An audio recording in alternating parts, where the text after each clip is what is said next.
A Gulfstream jet that crash-landed in Mexico in late September bearing a load of nearly 4 tons of cocaine was used by the CIA for trips between the U.S. and Guantanamo Bay.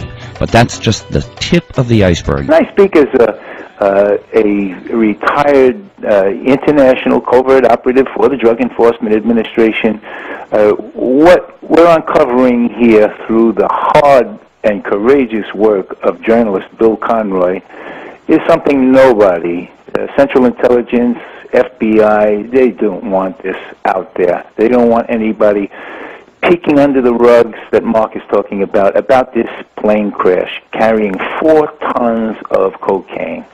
Any kind of corruption you could imagine occurs. And when you talk about 4 tons of cocaine coming into the United States with the involvement of a man who worked as a pilot for CIA, DEA, and FBI, who was obviously somebody who was a shaker and a mover. His jet crashed in late September of this year in the Yucatan.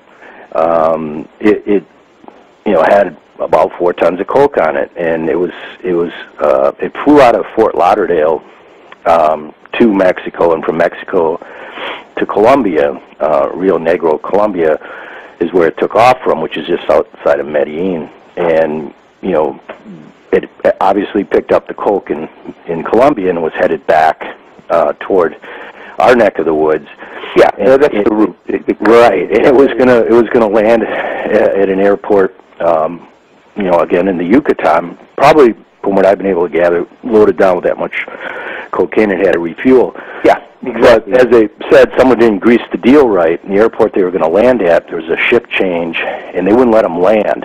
So they went to another airport, tried to land, they wouldn't land there, and they basically got stranded in the air, ran out of fuel, and had to ditch it.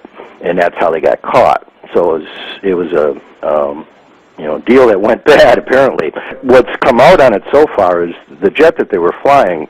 We got the FAA records on it, and the Europeans have been looking into the rendition flights that the CIA, the agency, was running for Guantanamo, and these tail numbers on this jet that crashed show up in some of their research as being used, this jet being used for at least 3 flights to Guantanamo between 03 and 05.